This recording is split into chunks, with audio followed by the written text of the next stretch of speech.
All right, good evening, everybody. Welcome to Friends, Food, and Faith. We have a little bit of food here and two friends, which is great. So I forgot to make it. I that's okay. forgot to That's bring it. okay. That's good. It's Totally fine. did. It's Oh fine. my I didn't goodness. really advertise too well. Yeah, as we usually do, we have a guided topic we're going to talk about tonight. And being that Lent is right around the corner, it's kind of crazy. We just ended traditionally the Christmas season yesterday. And in no less than 15 days, so a little bit over 2 weeks, we are starting Lent, right? So, to maybe prepare for that, I was going to talk tonight about the traditions that we have in our Lenten practices, why we have them, where they kind of come from, and kind of go through that, right? So, some of these practices actually are what they call tenets of the faith, meaning they have the same level as like something obligatory, right? So the same moral obligation as you would to the divine law, right? Now, granted, they are instituted by the church. They don't come specifically from God, indirectly, maybe we would say, but they do carry the same moral weight as the grave matter of the Ten Commandments. So what are those tenets and practices that we actually uphold during this great season? Actually, it's expanded upon. Hey, Joe, Hey, Joe. where's you getting started? You're right in time. It's Remind actually me when I leave that I drove. okay. Well, all right.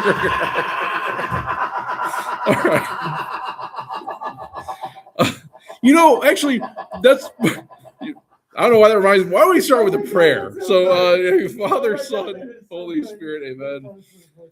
Almighty Father, as we come into this time, we pray that you may grace us, send your Spirit upon us, especially as we prepare for the season of Lent coming up in a little bit over 2 weeks. Help us to conform more deeply to the sacrifice your Son endured for our salvation, and we ourselves be signs and examples of that sacrifice. We ask all this through Christ our Lord. Amen. Amen.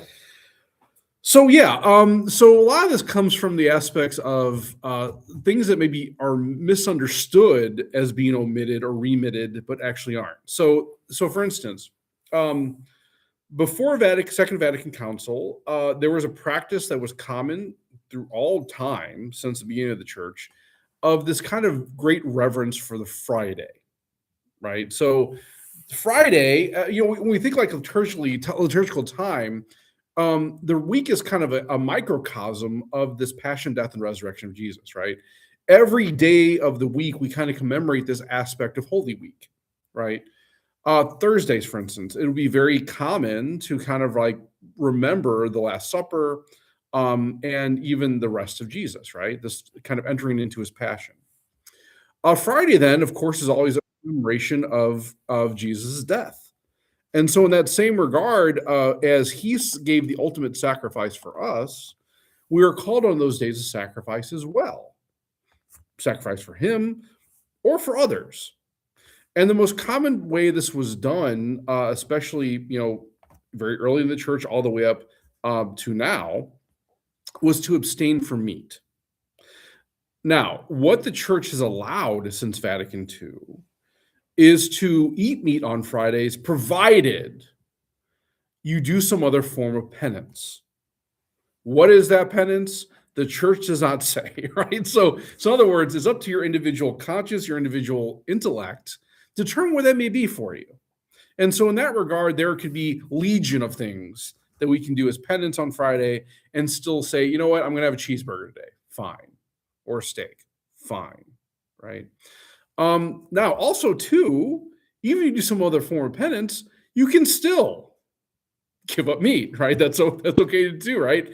Again, what the church looks at is more allowances than remittance, right? So if the church were to say, you know what, the whole Friday thing, we're not going to do it anymore, that would be construed as contra to church teaching, and the church has never contradicted herself. What the church has done is developed and even given allowances that one could actually follow. And in that regard, the church has taken more of a freedom aspect than a restrictive aspect in these things. But that character of maintaining that abstinence from meat on Fridays of Lent is a tenet of the church. Now, we may ask ourselves why. If you go to the local grocery store today, you would probably find some seafood which is much more expensive than some ground beef. And is it really that much of a monetary sacrifice then to say, well, I'm going to have shrimp tonight instead of my usual steak or my usual hamburger?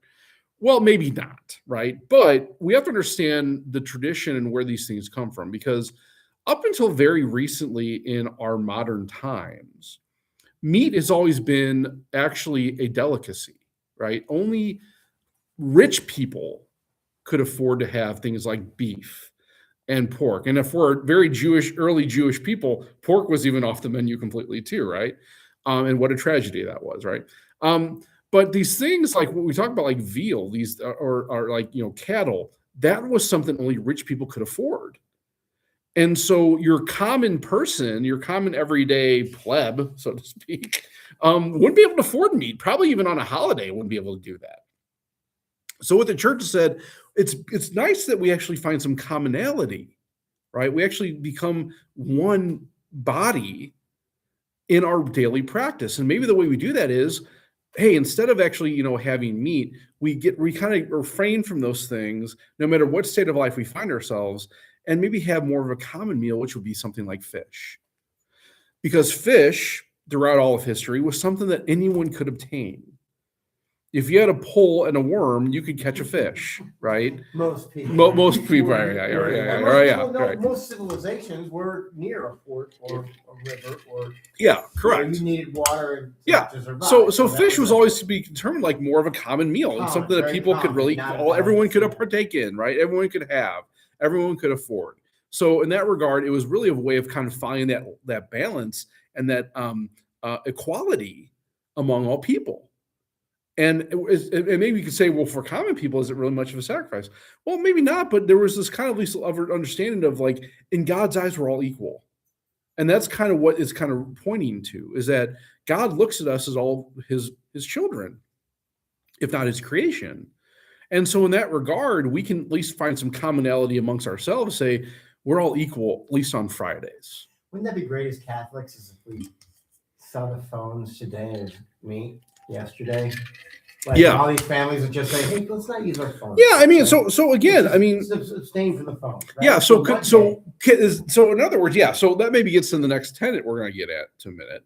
And I think that's a good point. No, you're good, John. So, but I mean, to kind of complete the thought when it comes to things like fish, some people, they might say, well, wait a minute, again, Father, so I can go get a lobster and that's going to be fine. Again, no, it's not necessarily that aspect of it. I mean, if you can say, if I can just get like, I don't know, a piece of tilapia and, just put it on a grill and have it, broiled or whatever, maybe that's the way I actually offer that sacrifice. And maybe the money I would usually spend maybe on a steak or maybe a lobster, maybe I can give that to the poor. It's actually interesting that on Ash Wednesday, the gospel is always the same. It comes from the Sermon on the Mount. And Jesus is kind of prompting all people that follow him to follow these kind of three aspects of prayer, almsgiving, and fasting. So to be clear, we should be doing that all the time, right? That's like a Lent thing. That's like an everyday thing we should be always striving for. But in Lent in particular, we try to underscore that and try to live that in a deeper way, which means it's also a common practice. Now, again, this is not a tenet, and we'll maybe get back to this in a second. But it's a common practice that maybe some people would go to some aspect of those practices in their life. And we'll talk about that in a second. Okay. So the other thing is that there's oftentimes pointed out that, well, during the time of the Holy Roman Empire, it seemed that the Vatican controlled a lot of different ports. And so in that regard, is there sort of like a money grab involved with this, right? Well, that would be a very pessimistic attitude towards it, because it is true that the Vatican, as John pointed out, many people did live around ports or, access points, or whether it be rivers. Most civilizations were developed around water because water was life. You needed water to survive. And during the Middle Ages, especially when there was this kind of vacuum from the fall of Rome, the only institution that was really around at the time that could maybe take over in this vacuum was the church. Now, of course, the church has always held this aspect of separation of church and state, going back to the time even of Constantine. But when the church is kind of thrust in this position, what is she supposed to do? Either let civilization crumble or kind of take the lead and say, fine, we'll kind of be here. Which is why you saw a lot of royalty and noble people kind of entering the clergy, right? That was kind of considered to be a noble or royal vocation. And typically was happening, you usually find that it wasn't necessarily the first son, the one that was the heir, but maybe the second or the third that didn't have much of a claim to the heir would oftentimes enter into religious formation, right? Yes. Okay. So pessimistically, you say, well, is this a money grab of the church? They have these ports, they're trying to make money. You could take that argument, I suppose. But I think in light of the nature of the church and what she does, we would also say that the money that would have been gained from this, if that was really the case, it would have been used for good. Building cathedrals, monasteries, giving to the poor, providing for the needs of people. This has always been the mission of the church. And it's not to say that there's certain people that maybe wouldn't abuse that. Of course there are, because the human beings do that. But in general, you wouldn't see all the funds that were coming in from the ports that were going directly to the pockets of the clergy. I think in general, you would say that would be the case. John, you have a point? I was wondering, maybe I'm misunderstanding. Are you saying that some people would point at this eating fish on Friday as a money grab for the Catholic Church? Yeah. I mean, that's a very pessimistic accusation. And because here's the thing, right? Is there evidence that there were some maybe clergy or some people that would have abused that? Yeah. I mean, well, I know a lot of priests, but not all of them are professional fishermen. Like there are people who well, no. So it's not so much like the individual. So yeah, it's not that you would see like Father Frank out there with a pole or with a net, you're pulling in the fish. It's the fact that these ports, these places were owned by the church. So usually on the port. Right. So in other words, in order to trade commerce, usually you'd have to like kind of pay tax, whatever that kind of thing, right? Rent, all that kind of thing. So, okay, yeah, that was kind of happening, but it's not like this money that was gained was like being used to like, line the pockets of the Pope or the local bishop so again, we want to be clear, like abuse happens, right? It's usually relatively small, in the life of the church, but oftentimes, especially when there's someone that does that, as we've seen recently with scandals of the church, that's really emphasized because it shouldn't be. And so no one's ever saying that whenever a clergyman abuses power, that's a good thing, or that's what the church teaches. Right. No. And usually the church is the first and very quick to point out and say, yeah, that wasn't great. We shouldn't have done that. Or these people shouldn't have done that. So we want to be clear on that even though it's true that many ports were controlled by the church, I should say, the profits gained from that would not have been something that was used for nefarious means in general.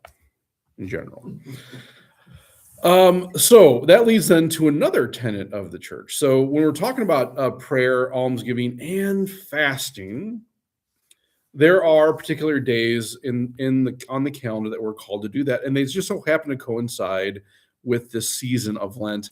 And one would actually argue Triduum, because Triduum is considered a separate season liturgically. Those days are Ash Wednesday and Good Friday. Now, one also may be very quick to point out, yeah, but aren't there like limitations on that too? Even with the abstaining from fish. So it's actually health. Well, yeah. So in other words, I mean, since I could remember, our family always abstained from meat on Fridays of Lent, no matter how old you were. That was just kind of part of it. And it wasn't until later that it seemed like there was these restrictions put on that. And for abstaining from meat currently, and this is where it gets kind of sketchy, because who determines those limitations? Maybe that's a good question to start with. What do we think? The bishop. The local bishop, right? Typically, that's kind of developed through what we call different bishop conferences. So here in the United States, we have the USCCB. They typically determine as a body what might be best for this country as far as the bishops are concerned. But ultimately, the requirement comes down from the individual local bishop. So here in St. Louis, it's been determined for some time now by several bishops that abstaining from meat is only for those that are above the age of 13. And there's no, ceiling on that. So basically 13 until you pass, right? Okay. Now, there are also restrictions on that too. So as Joey pointed out, is there health reasons? Well, I'm allergic to fish. Okay, well, yeah, that's a problem then. I mean, you shouldn't then eat fish if that's the case. Now, that doesn't mean you can go and have a cheeseburger, unless maybe they're, again, under doctor's orders, maybe some restriction on that too. We always want to follow what's best in discernment of our health. But in general, if let's say I'm allergic to fish, well, maybe I'm having cheese pizza then on Friday. Maybe I'm having eggs. Fine. Maybe I'm having gator. That's a whole other issue. That's interesting, right? So there are certain animals that are considered fish by the church. And some of that might be more dependent on more antiquated understanding of classifications of these animals.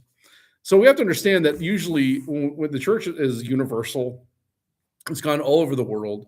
It's experienced these different things, whether it be different animals, birds, lands, peoples. And so in that regard, there has to be a judgment call usually made. So when the first European explorers came here to the United States, they had these questions. Well, hey, wait a minute. It's Lent's coming up, or even Friday's coming up. There are certain animals here, and I don't know, maybe we'll try them, maybe we won't. I don't know. What's kind of a general guideline that we can have to make these determinations, right? Because we have certain animals that are only common here, like for instance, muskrats, right? Beavers, alligators, right? So what the determination came down was, well, if the animal spends the majority of its time in water, we'll classify that as a fish. So an otter. An alligator. An alligator tastes like chicken. If you ever had alligator, tastes, so like if you're allergic to like fish, well, maybe alligator might be on the menu for you. Maybe a muskrat, right? Beaver, whatever it is, right? So there's a list maintained by the USCCB, which is actually allowed to eat on Fridays of Lent or Fridays in general that would be classified by the church as fish, even though, of course, scientifically would say they ain't fish, right? That's rather interesting. Again, we have to have the standard. The standard was given. That's kind of how these things work. Okay. So the age for that is 13 and above. But again, health reasons, they can mitigate that obligation. For fasting in the United States, or here in St. Louis anyway, the age range between 18, which again, but when I was growing up, it was 12, to their 60th year, which would be 59. So if you're under the age of 18, great. If you're above the age of 59, great. You're not obligated to fast on Ash Wednesday or Good Friday. Now, should you? That's a discernment for you. If you can, you probably should. It's a good way to kind of, again, have this unification, this unity with the rest of Christ's church. But again, for health reasons, yeah. Even if you're between 18 and 59, let's say you have, like, I don't know, a diabetes or something like that. Yeah. Okay, we don't want you to die. So sure, follow your doctor's orders. Also, too, what sometimes is criticized is what we mean by fasting as a church, right? Again, this has changed over time. It used to be that during the entire season of Lent, one would actually rid themselves of any flour, milk, eggs, anything could be considered delicacies for the entire season of Lent, right? That would be considered fasting. And over time, it's developed, well, maybe that's not the best thing, whatever. So what's more common that people can do? So what the church has designed, that fasting is considered to be one large meal and 2 small meals. When you think about it, what does that mean? The church does not define that, right? So in other words, if I usually have, I don't know, steak and eggs every morning, I follow it with lunch with a BLT, and my dinner consists of a salad and a steak. Okay, maybe I'm taking out the eggs in the morning. Maybe I'm just going to have the salad for lunch, or maybe I just like to have the lettuce and the tomato for lunch, and then maybe for dinner I'll take out the steak and just have a salad, or maybe I make the salad bigger and put steak in it. I don't know, right? Again, the church does not define that for us. So basically, what it's kind of saying is whatever you usually do, reduce it, right? Well, that's just it. I was just about to say, no matter what you normally do, if you do something that hurts a little bit, then you're spot on. Yeah, I mean, if you're still hungry after you're done, okay, good, that's fine, right? Good. Maybe that means I don't have dessert that night. Yeah, great, sure. So again, we have to understand the church has been rather criticized more contemporarily. So we look at our brothers maybe who are Muslim during Ramadan. Now, they'll have complete nothing, water or food throughout the entire day as long as the sun is up. Now, at sundown, maybe they have a big feast, fine, whatever. Or maybe compared to our Jewish brothers and sisters during, Rosh Hashanah or Yom Kippur, right? These times when they actually atone. Okay, and so again, there's nothing stopping anyone from actually following those things too. If you want to have no food on those days, great. No one's stopping you. Again, our health, we need to be mindful of that. But if we can do it, sure. Oftentimes, there's a great tradition of the church of 40 hours, a 40-hour fast. That usually coincides with the passion, death, and resurrection of Jesus. That maybe on Holy Thursday night, and maybe, later that night or whatever, I'll start my fast. I'll go all the way through Friday and won't end until Easter Vigil is over. Some people do that. Great. If you can do it, fine. If you can't, okay. As long as you're following the directions of the church, wonderful, right? I say all this because I don't want anyone to feel guilty in these regards, and also understand that these are grave matter, right? So if you violate these, again, the question is, can we and should we? And if we can and should, we should do that, right? But if we can't, well, that obligation is omitted. A couple weeks ago, we had this great snowfall, right? And I sent a flock note out to our community saying, look, God doesn't want you to die or kill anyone else, so if you have even a rational fear that's going to happen to you by driving on the streets that haven't been plowed, your obligation to Mass is not there. It's been omitted. Now, divine law is still present, meaning you still have to worship on that day. It's good to maybe prayer and take that leisure. You still have to do that obligatory. And if you didn't do that, well, that would be grave matter for the sacrament of reconciliation, provided you, and even if you knew it and you did it anyway, well, that would be even the level of mortal sin that should be confessed before you receive the Eucharist again. But these things we're talking about, the church teaches, these tenets are also that same grave matter. That if I have the capacity to fast on Ash Wednesday and Good Friday and I don't, I should take that confessional.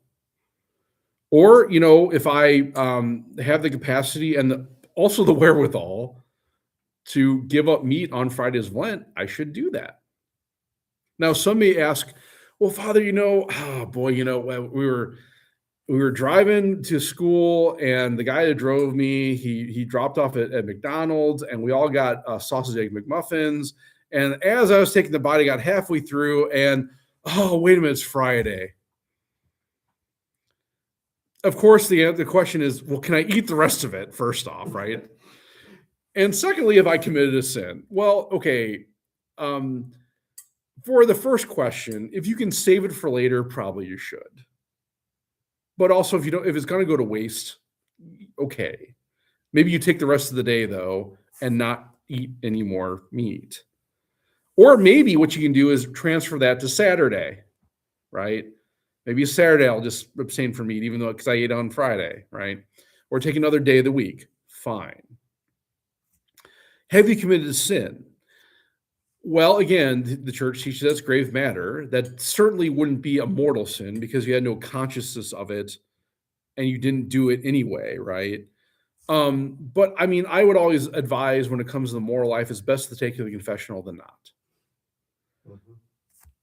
And we're still, we're only talking about Ash Wednesday in good. Well, on this, we're talking about every Friday of Oh, okay, Lent, every right? Friday Yeah, during we're Lent. talking about meat. So Okay. if it's a Friday of Lent, let's say the first Friday of Lent, I forgot it's Lent. I go to McDonald's, get a sausage egg McMuffin. I'm chowing down on it, and as I get to the last morsel, oh, But it's not your everyday quitting. I'm going to give this up for you, Jesus. right? during Yeah, Lent. yeah, yeah. Tho- Well, and those are- we'll talk about that in a second, Okay, right? Well, yeah. So this is what the church is So this explicit. is news to me that this Yeah. would. It's but- explicit that meat needs to be refrained from on Fridays of Lent. And so if I accidentally, with no consciousness doing that, yeah, it wouldn't be a mortal sin for sure. And maybe not a sin at all. But you should probably still take it to the sacrament, just to be sure. And give yourself some comfort in that, right? Absolutely. Ideally. I would say anything that we're kind of ambiguous on, we probably should bring in the sacrament. Now, if it is ambiguous, that's usually an indication at least it's not a mortal sin. That's kind of a moral dictate, right? But if we should bring it either way. Now, there are certain practices too, when it comes to almsgiving, prayer, fasting, that we can do every day of Lent, not just on the Fridays or the days of fasting, but maybe, you know what? Boy, I really find myself drinking like 4 cups of coffee every day. You know, maybe in the season of penance, might be a good idea to maybe reduce that in some way. Not necessarily omit it completely, because here's the other thing too. When we're looking at these things, whether we're taking something out of our regular routine that is not necessarily the best for us, or adding something to the routine that can be something good for us, we need to take consideration of other people around us. So if you need a cup of coffee in the morning just to kind of function and to be a person that other people can be around, maybe you shouldn't give up That's coffee not funny. That for is, Lent, it is right? It Yeah. is a Right. you know, Yeah, that's something. I mean, because a lot of people do give. I'm going to give up caffeine. Okay. Watch out. I mean, I know I'm at the point now. I actually realized this last weekend. I didn't have caffeine for 2 days, and after that second day, I was starting to get a migraine, which indicates I'm addicted to caffeine. So that's not the best place to be, but there's other things you can be addicted to. So good. But for me though, maybe I wouldn't necessarily give up caffeine, but maybe, you know what, I'm just going to have. I usually have what they call Mio. I don't know if you guys know this. This is not advertisement, but it's like, water flavoring. I usually drink that more now. I used to drink soda a lot. I've kind of reduced that in my diet. And that helps me drink more water. And I have some that has caffeine in it. So maybe for Lent, my first glass, my first bottle, that'll be caffeine. Then after that, no. Right? Maybe that's a good compromise for me, because I know that if I don't drink caffeine, I'm going to get hurting, and no one's going to want to be around me. So maybe that's probably what I should do, right? But that's also discernment. And discernment is a choice between goods. It's not a moral obligation. It's a discernment. So what is best for me? What is God, or maybe what is God calling me to do this Lent? Maybe it's, you know what? I know every Wednesday that we have our Vincent de Paul people over at St. Rita to help out over at the pantry. You know what? I have some time in the morning and afternoon. Maybe I'll go over there every Wednesday, or maybe every other Wednesday, or maybe once a month, whatever that is for you. I know they're doing Bible study now on Wednesday nights up at St. Anne. Maybe let's go up there for a couple of minutes. We're having adoration on Thursday nights. Okay. Maybe I'll go for a half hour, 10 minutes. Every Thursday, every Thursday, whatever it is. Maybe I'll learn Latin. We're starting Latin classes, on Sunday nights, on Sunday evenings, right? Maybe I'll go and check that out. Again, there's opportunities that we can actually engage with. And maybe I'm going to save up some money and maybe I'll donate that to our Vincent de Paul or to Catholic Charities or some other charity that's really good. Great. Now, let's say Ken here, he decides, you know what, I'm going to give up chocolate for Lent. Maybe I already do. I don't know. Well, let's just say for argument's sake, Ken loves chocolate. He's going to give it up for Lent this Lent. And one Tuesday night, we come in here and, you know, he's snacking on a Hershey bar. It's not Father Madden's job to be like, you know, Ken, I thought you gave up chocolate. What are you doing here, buddy? I thought you were going to give up chocolate. Okay, that's not, first off, that's not my job to determine, first off, what you're doing for Lent, and then actually make sure you do it, right? That's not, I have plenty of other things to do. But does that actually reach the level of grave matter for Ken if he says, I'm going to give up chocolate for Lent, and I'm going to, it's Tuesday of the third week of Lent, and boy, I just need a chocolate bar. I know it's Tuesday night, but I'm going to have one. No, I gotta say no, because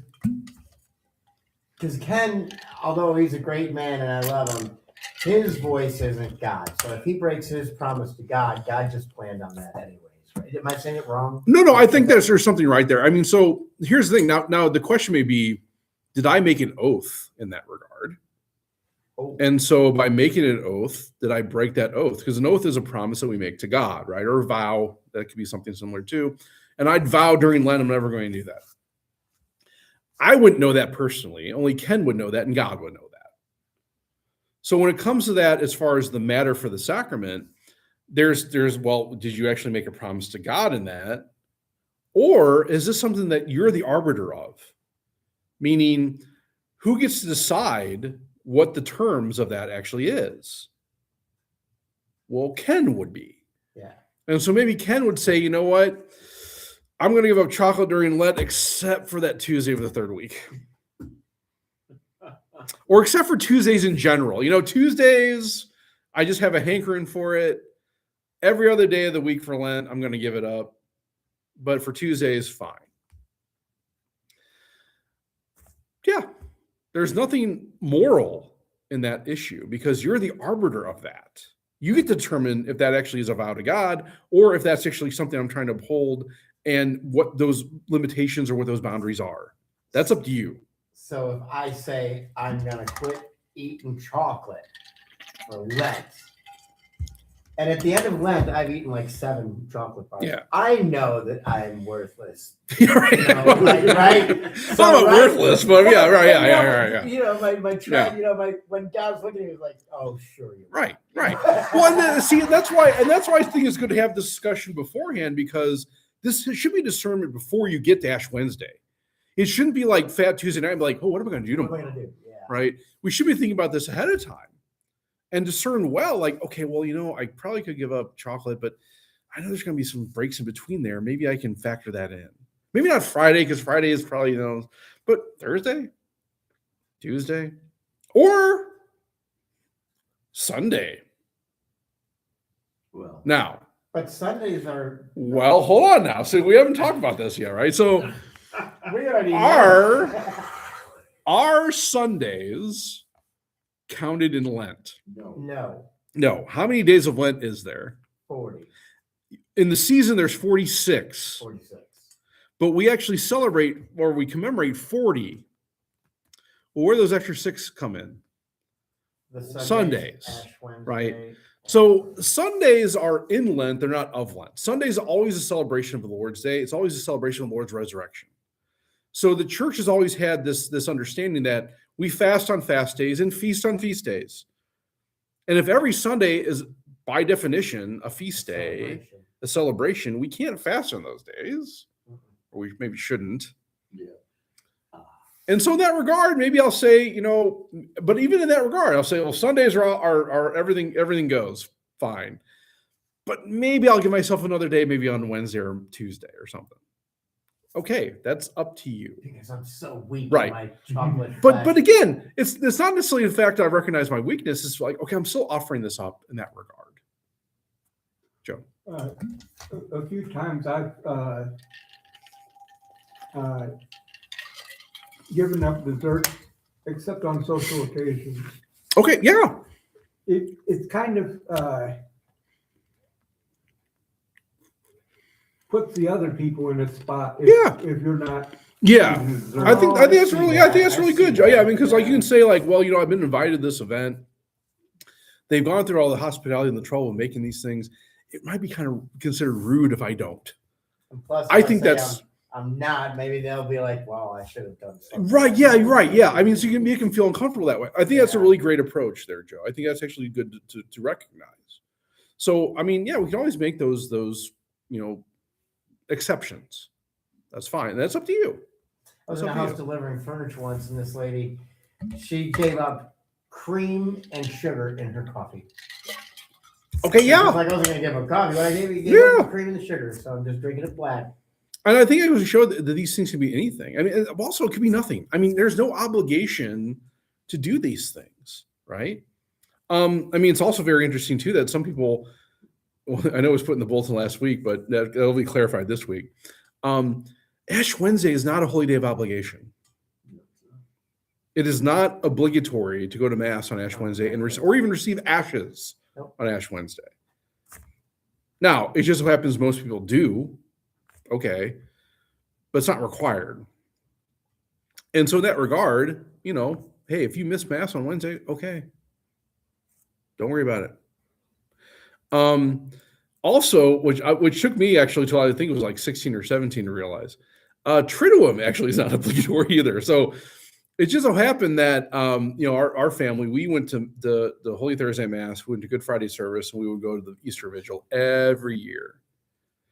And it wasn't until I was a teenager that I realized that is not obligatory.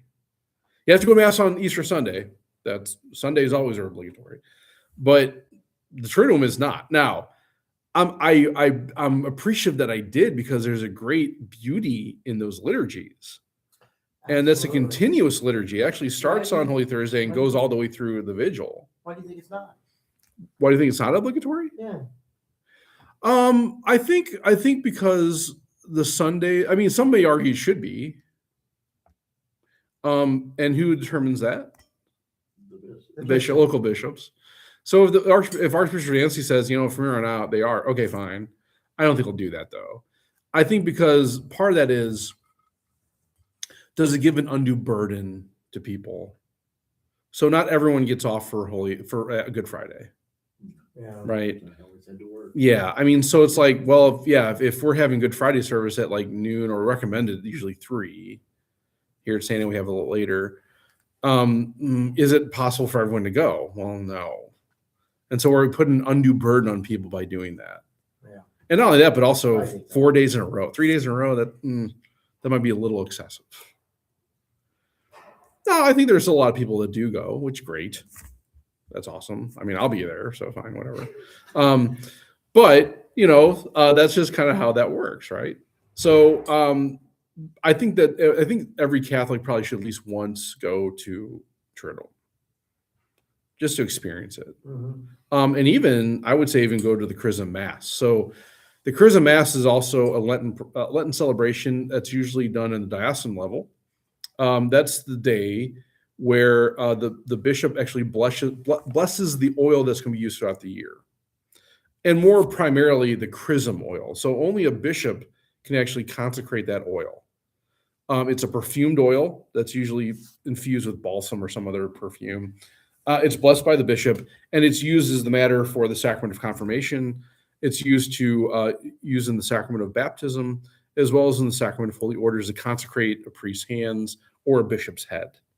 It's also used to consecrate altars if you're having an altar built. So, but these things that can only be blessed by the bishop, and he does that once a year. And here in St. Louis, it's done on Holy Thursday. So usually for most priests, the festivities start 10 a.m. on Holy Thursday morning, and usually it's a nonstop action thrill ride all the way through Easter Sunday, and finally usually Easter afternoon you get a chance to maybe take a nap. That's usually what the schedule is for most priests. That's just how it goes. But these things of Triduum, they're beautiful things, but again, not obligatory, but should be something we experience. Because also too, we're really talking about Lent, but Triduum is a separate season. It's a 3-day season. It's only 3 days long, but it is a season in its own right. The other thing that usually happens during this season of Lent is a lot of people tend to go to confession, because another tenet of the faith is that every Catholic is obligated to go to confession at least once a year. And the church recommends that's usually done around the Easter season, Lent, leading up to Easter, so you can receive the Eucharist, because you're only required to receive the Eucharist once a year. And so it kind of centers this aspect of Easter being the holiest day of the year as a good time to receive the Eucharist and be in a state to do so. Now, you can obviously receive the Eucharist and confession multiple times throughout the year, but the minimum requirement is once. And the church recommends during the Easter season. It's also important to point out the Easter season is not just one day. It's actually 50 days, right? Easter Sunday starts the Easter octave, 8 days. Every day for 8 days, we celebrate as if it's Easter Day, which is also why our school children are actually, that's their spring break, which we'll see how this goes. But I think I'm kind of hopeful that it might be a good spring break, because for me, it was weird that we always had our spring break in college, especially during Lent, and it seemed like a weird time to have a spring break. So hopefully this might be a good time for our children. And then we have an Easter season all the way to Pentecost, which this year is around the end of May. So, so as long as you receive the Eucharist and confession during that time period, you would be meeting those tenets. But, you can do it multiple times too. Good. There are other maybe like more local traditions, and actually sometimes they're more centered on Fat Tuesday than they really are any other day. Like right now we're kind of the season of the 12th night, which actually is a religious season. Right now we see things like Mardi Gras. Now, Mardi Gras secularly has taken some different turns than it really was meant to be. But this time of Mardi Gras is kind of, or Carnival as it's called in some places. Carnival just means goodbye meat, right? Carnevale, right? Good see you later meat.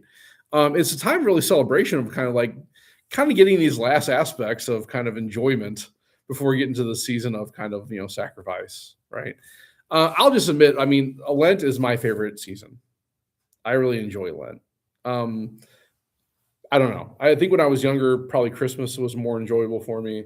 But as I get older, I realize the benefit, not just physically, but also spiritually, of the Lenten season. So we're coming up in a time I really value, right? Well, you were brought up in a household, and I'm going to call it, since I'm older than your parents, I was brought up the same way, and Lent was much more structured than not only in the home, but in the church and in the school. You went to Catholic school. Right. Well, and let me tell you, yeah, times change. times have changed. Maybe for the worse in some ways, sure. One tradition we'll see here too is actually after Passiontide. So Passiontide is the 5th Sunday of Lent. There's also usually a liturgical tradition of covering all the statues in the church. And some may ask, why do you do that? You Catholics all like statues. Why are you covering them during this time? Well, the reason we're doing this is because during this time of Passiontide, which is kind of, this 5th Sunday all the way through Triduum, we're being focused more on what's happening on the altar. So we're kind of removing distractions, so to speak, because statues can be distracting. They can we're looking at like Saint Saint Therese of Lisieux and thinking about her life and how we might want to model that. That's kind of distracting us in the Mass, what's going on the altar. And so we cover the statues. They're still there, but they're covering them, usually with purple veil, because we're directing on what's going on the altar. We're becoming present to Jesus in a deeper way. Being present to him as he's present to us. We become witnesses to the passion, death, and resurrection. That's what the Mass is. And so especially during this time where this all occurred, it's probably more appropriate to be focused on that more. So that's the reasoning behind those things. There's other liturgical practices too. Some are more inventive. Some are not. For me, I'm always a say the black, do the red guy. So I look at anything that's kind of added to those liturgies as something that's amalgamation and shouldn't really be done. That's not a knock on some of my brother priests. I think there may be good purposes for those things. But for me, if the church gives us a liturgy, we should probably follow that, not really change it or do anything different. That's just my philosophy. So, Well, years ago, some churches, they would at least have Stations of the Cross once a week. mhm. We did a presentation for years. It was usually one night of the week, and maybe wasn't always the same night every year, but but you find that hard to find that today. Yeah. We'll have stations on Friday with the school kids every at 2:00. So we've always had that tradition here at St. Anne. So every Friday of Lent, we'll have Stations of the Cross at 2 p.m. Even if the school kids aren't in session, we'll still do it. I don't know. I know at St. Rose they had them because the kids talked about it, and I imagine St. Ferdinand does too. Yeah, Station of the Cross too are one of those things where like that's a devotional that really can be done anytime. Don't even really need to be in church. You can do the stations just on your own. But also during Lent, we tend to again emphasize that as these footsteps of Jesus as he was going to the cross for our salvation. So yeah. Well, one year I thought, well, I'm going to try something new this year. And I went to the Pink Sisters for Good Friday, which is at 3 p.m. And that was fine, but they do the liturgy. They do everything at that time at 3 with the priest, and that it's not like we here do it later in the evening. Yeah. Okay, fine. Well, then we went to Holy Saturday. One and done.